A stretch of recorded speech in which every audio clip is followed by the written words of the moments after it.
오늘 새벽 기도에 나오신 성도인 여러분들을 주님의 이름으로 환영하고 축복합니다. 다 함께 사도신경으로 신앙 고백하시겠습니다. 전능하사 천지를 만드신 하나님 아버지를 내가 믿사오며 그 외아들 우리 주 예수 그리스도를 믿사오니 이는 성령으로 잉태하사 동정녀 마리아에게 나시고 본디오 빌라도에게 고난을 받으사 십자가에 못 박혀 죽으시고 장사한 지 사흘 만에 죽은 자 가운데서 다시 살아나시며 하늘에 오르사 전능하신 하나님 우편에 앉아 계시다가 저리로서 산자와 죽은 자를 심판하러 오시리라. 성령을 믿사오며 거룩한 공회와 성도가 서로 교통하는 것과 죄를 사하여 주시는 것과 몸이 다시 사는 것과 영원히 사는 것을 믿사옵나이다.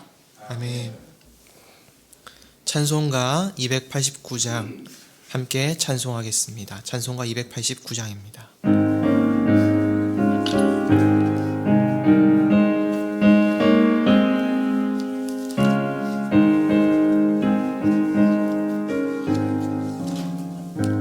주 예수 내 맘에 들어와 계신 후 변하여 새 사람 되고 내가 늘 바라던 참빛을 찾음도 주 예수 내 맘에 오심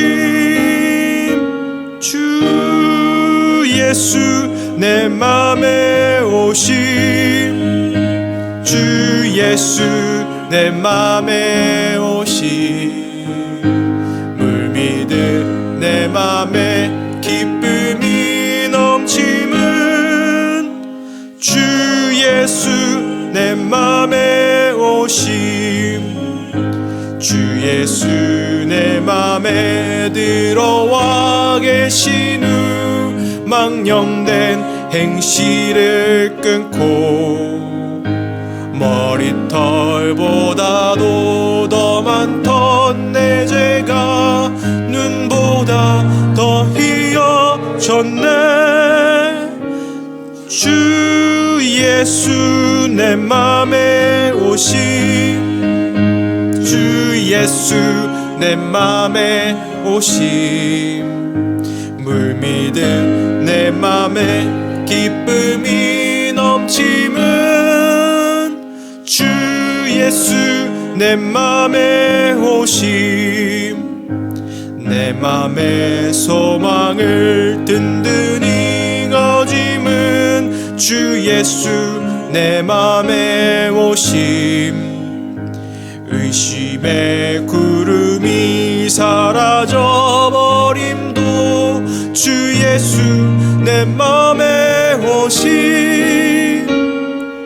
주 예수 내 맘에 오심 주 예수 내 맘에 오심 물 믿은 내 맘에 기쁨이 넘침은 주 예수 내 맘에 오심 사망의 음침한 골짜기 가다가 밝은 빛 호련히 비춰 저 멀리 하늘 무한하게 보임도 주 예수 내 맘에 오심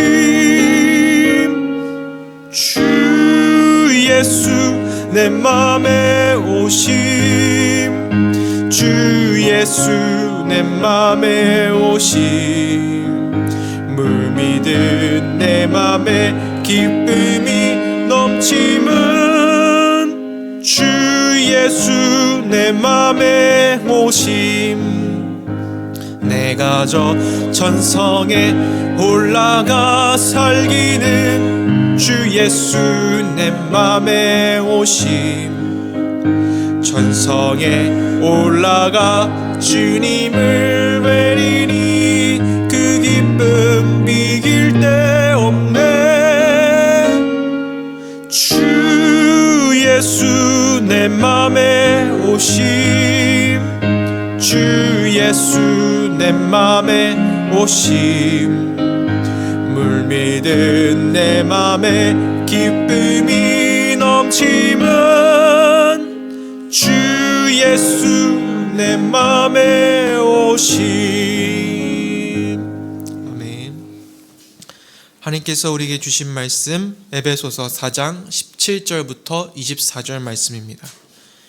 에베소서 4장 17절부터 24절 말씀입니다. 저와 성도님 여러분들이 한 절씩 교독하도록 하시겠습니다.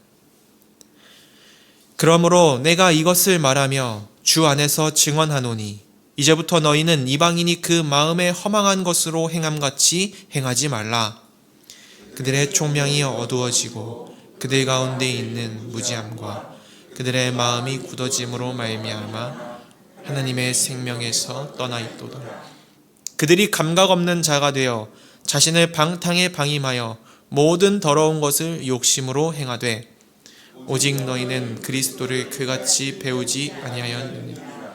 진리가 예수 안에 있는 것 같이 너희가 참으로 그에게서 듣고 또한 그 안에서 가르침을 받았을진데 너희는 유혹의 욕심을 따라 썩어져가는 숲을 따르는 옛사람을 벗어버리고 오직 너희의 심령이 새롭게 되어 하나님을 따라 의와 진리의 거룩함으로 지으심을 받은 새 사람을 입으라. 아멘. 우리가 좀 전에 함께 불렀던 찬송가 289장의 작사 배경에 대해서 말씀드리고 싶습니다. 우리가 좀 전에 불렀던 그 찬송가 289장은 미국의 맥다니엘 목사님이 1913년에 직접 작사하신 찬송가입니다. 그때 당시에 목사님이 둘째 아들 허쉘을 잃고 그 충격과 슬픔 속에서 하루하루를 살고 계시다가 복음의 밝은 빛을 다시 한번 재확인하시고 고통이 변하여 기쁨이 되는 것을 이 찬송가 가사 가운데에 표현을 하고 또 작사하였습니다. 작사가였던 맥다니엘 목사님께서 아들을 잃은 그 절망을 복음으로 극복했던 것처럼 예수 그리스도를 믿는다는 것은 우리 삶에 큰 적잖은 변화를 가져옵니다. 고통 중에 있던 사람이 평안을 얻게 되고 절망 중에 잠시 빠진다고 하더라도 희망을 갖게 됩니다. 무엇보다 가장 중요한 것은 하나님과의 깨어진 관계가 회복되어 이전에 죄악된 모습들을 벗어버린다는 것입니다. 그러므로 구원받은 삶은 우리에게 변화를 요구합니다. 오늘 본문에서 사도 바울은 구원받기 전과 후의 변화를 첨예하게 대조하여 묘사하고 있습니다. 구원받기 전의 모습은 옛사람으로, 구원받은 후의 모습은 새사람으로 말이죠. 각각의 특성을 말씀을 통해 생각해 보기 원합니다. 먼저 옛사람의 특성을 살펴봅시다. 17절에서 사도 바울은 이렇게 말씀합니다. 제가 읽어드리겠습니다. 그러므로 내가 이것을 말하며 주 안에서 증언하노니 이제부터 너희는 이방인이 그 마음에 허망한 것으로 행함같이 행하지 말라. 아멘. 이제부터 뭐뭐 하지 말라라고 번역된 원어에는 헬라어 메케티라는 단어가 사용되었습니다. 이것은 완전한 단절을 강조하는 금지 명령어입니다. 어떤 걸 하지 말라고 지금 강조하고 있습니까? 그 마음에 허망한 것으로 행함을 하지 말라고 하는 것이죠. 우리가 잘 알고 있다시피 당시 이방인들은 우상숭배와 자기 욕망에 매달려 살았던 사람들입니다. 에베소와 그 주변 항구 도시들이 특히나 우상숭배와 제약된 행위들이 팽배하게 자행되던 타락한 도시들이었죠. 이러한 점을 사도 바울은 18절에서 19절에 가감없이 표현하고 있습니다. 제가 읽어드리겠습니다. 그들이 총명이 어두워지고 그들 가운데 있는 무지함과 그들의 마음이 굳어짐으로 말미암아 하나님의 생명에서 떠나 있도다. 그들이 감각 없는 자가 되어 자신의 방탕에 방임하여 모든 더러운 것을 욕심으로 행하되. 아멘. 이 구절을 보면 이방인으로 통칭되는 이 변화되지 못한 사람들이 얼마나 영적으로 둔하고 하나님께 불순종했던 사람들인지 우리는 알 수 있습니다. 이러한 상태를 마치 살같이 두꺼워져서 감각이 무뎌지거나 아픔을 전혀 느끼지 못할 상태에 표현하는 단어인 아팔게오라는 원어를 사용하여서 표현했습니다. 하나님을 향한 마음이 마비되었다. 또 외부의 죄악을 감지할 수 있는 감각이 마비되었다라고 하는 것이죠. 정리해보면 옛사람은 과거의 죄악의 완고함을 버리지 못한 사람들이며 여전히 어둠 가운데 거하는 사람들이며 소망이 전혀 없는 사람들입니다. 그래서 죽음과 심판을 피할 수 없는 사람들, 그리고 여전히 무모하고 방탕하며 육신의 소욕을 따는 사람들을 옛사람들이라고 할 수 있습니다. 이 초대교회 당시 이방인들은 오랫동안 과거에 자신이 살아왔던 생활 양식을 단번에 끊어내기 쉽지 않았을 것입니다. 그래서 사도 바울은 계속된 그 범죄와 죄악 가운데 행하지 말라고 경고하는 것이죠. 이 본문을 우리는 이 당시의 이방인들에게 적용할 뿐만 아니라 우리 자신에게 적용해야 합니다. 우리 자신은 과연 물질, 성공, 쾌락, 명예 이러한 것들에 여전히 끌려다니고 있지는 않습니까? 만약 그렇다고 한다면 이러한 것들이 우리의 영혼을 결코 만족시킬 수 없다는 사실을 우리는 기억해야만 합니다. 17절에서 20절 사이에서 옛 사람의 특성이 기록되어 있다면 21절부터 24절에는 새 사람의 특성이 기록되어 있습니다. 가장 먼저 살펴볼 새 사람의 특성은 그리스도를 배운다라고 하는 특성입니다. 21절 말씀을 함께 읽어보겠습니다. 진리가 예수 안에 있는 것 같이 너희가 참으로 그에게서 듣고 또한 그 안에서 가르침을 받았을진데. 오늘날 시대적으로 봤을 때 얼마나 많은 세상의 가르침들이 있습니까? 그래서 교회에서도 세상의 가르침과 교회의 가르침은 다르다라고 하는 것을 기독교 세계관과 또 현대 세계관을 구별해서 기독교 세계관을 알려주려고 교회에서 많은 심혈을 기울이고 있지 않습니까? 초대교회 당시에도 분명히 많은 다른 가르침들이 있었습니다. 이를테면 우상숭배는 어쩔 수 없는 거야. 성적으로 타락한 건 사적이니까 어쩔 수 없는 거고 괜찮은 거야. 노예를 착취하는 건 지금 이 시대의 문화니까 괜찮은 거야 라는 것들이지. 그러나 새롭게 태어난 그리스도인은 이러한 가르침과는 전혀 다른 새로운 가르침, 즉 예수 그리스도께서 직접 제자들과 동행하시면서 주신 가르침을 받은 사람들입니다. 둘째로 새 사람의 특성은 옛 사람을 버리고 새로운 심령을 가진 사람들입니다. 22절과 23절도 함께 같이 읽어보시겠습니다. 너희는 유혹의 욕심을 따라 썩어져가는 구습을 따르는 옛 사람을 벗어버리고 오직 너희의 심령이 새롭게 되어. 아멘. 사도 바울은 옛 사람을 벗고 새 사람을 입어야 한다는 내용이 너무너무 중요하기에 옛 사람을 벗어버리라고 이미 앞에서 말했음에도 불구하고 다시 반복해서 강조하고 있습니다. 무엇보다 중요한 것은 23절에 심령이 새롭게 되어 라고 하는 동사가 수동태로 사용되었다라고 하는 것이죠. 우리 힘과 우리 능력으로 우리는 새롭게 될 수 없습니다. 그것을 사도 바울은 24절의 동사를 통해서도 강조하고 있습니다. 24절 말씀 제가 읽어드리겠습니다. 하나님을 따라 의와 진리의 거룩함으로 지으심을 받은 새 사람을 입으라. 아멘. 의와 진리의 거룩함으로 지으심을 받았다. 여기서도 수동태로 기록되어 있죠. 우리가 입어야 할 새 사람은 결코 우리 스스로 자의적으로 얻을 수 있는 것이 아닙니다. 지으심을 받았다라는 표현에서 파악할 수 있듯이 누군가에 의해 준비되었다라고 하는 것이죠. 누구에 의해 준비된 것인가요? 누구에 의해서 우리가 지어졌나요? 우리는 이미 답을 알고 있지만 에베소서 2장 10절의 상반절에 명확하게 기록되어 있습니다. 제가 읽어드리겠습니다. 우리는 그가 만드신 바라 그리스도 예수 안에서 선한 일을 위하여 지으심을 받은 자니. 아멘. 우리가 입어야 할 새 사람은 이미 예수님께서 만들어 두셨습니다. 우리가 이미 회심하고 그리스도를 영접한 순간에 우리는 이미 새 사람을 입었습니다. 오늘 본문을 보더라도 사도 바울 우리가 입어야 할 그 새 사람이 새롭게 입어야 될 새 사람이 아니라 우리가 입고 있었던 회심할 때 입었던 그 새 사람을 계속 입고 있어야 한다라고 가르치는 것이죠. 사도 바울은 예수를 만나기 전 자신의 과거를 떠올려 봤을 때 성도들이 계속해서 자신이 그 죄악된 과거로 돌아가려고 하는 모습이 너무나도 답답했던 것 같습니다. 사도 바울이 우리가 잘 알고 있다시피 그 회심하기 전 과거가 얼마나 참혹하고 죄악이 컸었습니까?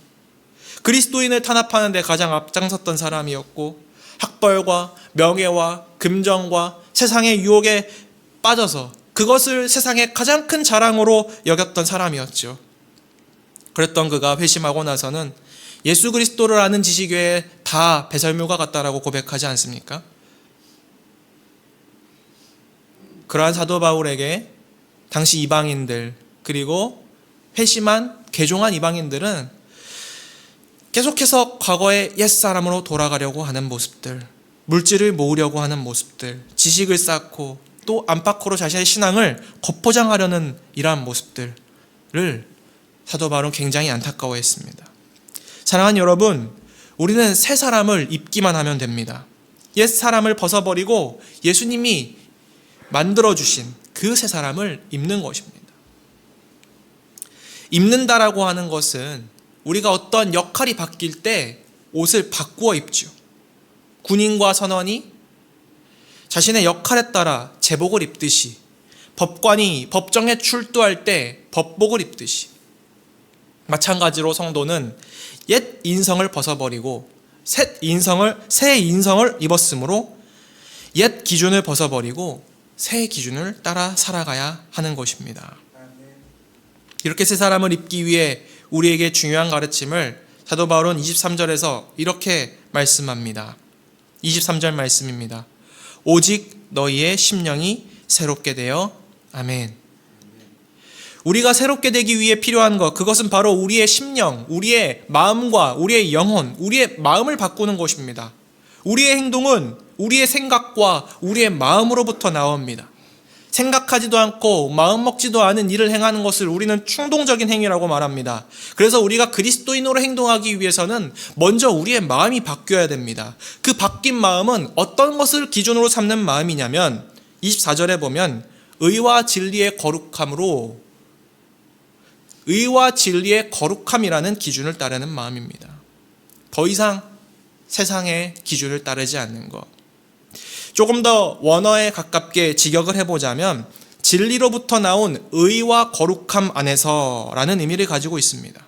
즉 의와 거룩함은 진리, 즉 예수 그리스도로부터 나온다. 그 의와 거룩함이라는 새로운 기준을 가지고 우리는 마음을 새롭게 고쳐먹고 살아가야 한다라고 하는 것이죠.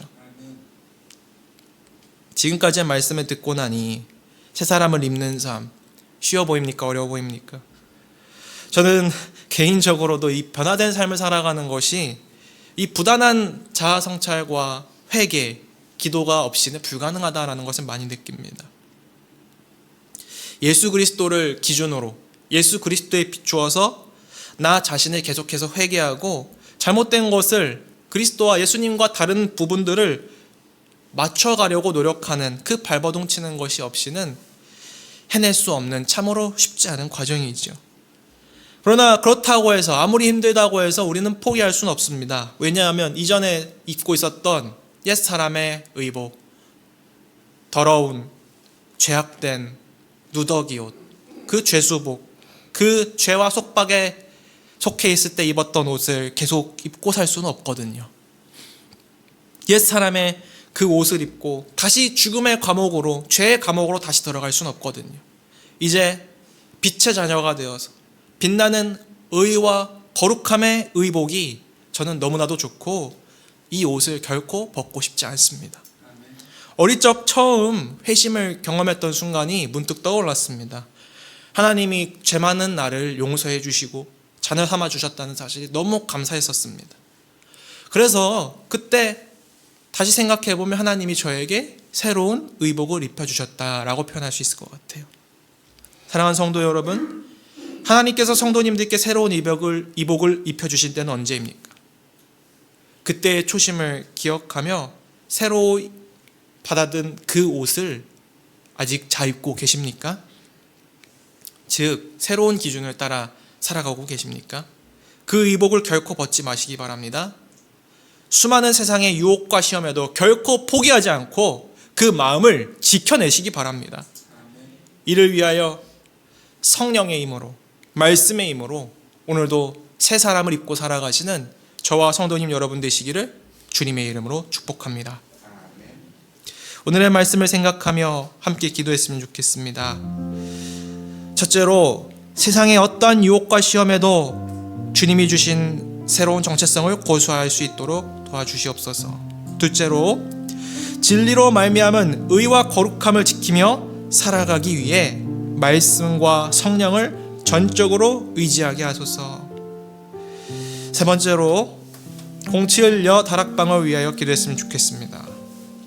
순장과 순원들이 주의 말씀으로 서로 연합하여 하나 되게 하소서. 이 기도 제목과 개인의 기도 제목을 놓고 함께 기도하시다가 자유롭게 돌아가시면 되시겠습니다. 기도하겠습니다. 놀랍고 내가 충만하신 하나님, 저희들에게 새로운 정체성, 새 사람이라는 정체성을 허락하여 주신 아버지 하나님의 크고 놀라우신 은혜에 감사합니다. 기존에 입고 있었던 그 죄수복, 죄와 또 타락한 어두운 심심한 고독한 장소에서 입고 있었던 그 옷들을 벗어버리게 하시고 이제 새로운 사람으로, 심령이 새로운 사람으로 저희들을 다시 불러내어 주시고 끄집어내어 주시고 저희들을 예수 그리스도의 사랑의 삶으로, 그리스도의 빛으로 하나님 빛 불러내 주셔서 감사합니다. 주님께서 불러주신 그 은혜를 기억하며 살아갈 수 있도록 도와주시옵소서. 주님께서 입혀주신 그 새 사람을 입고 살아갈 수 있도록 도와주시옵소서.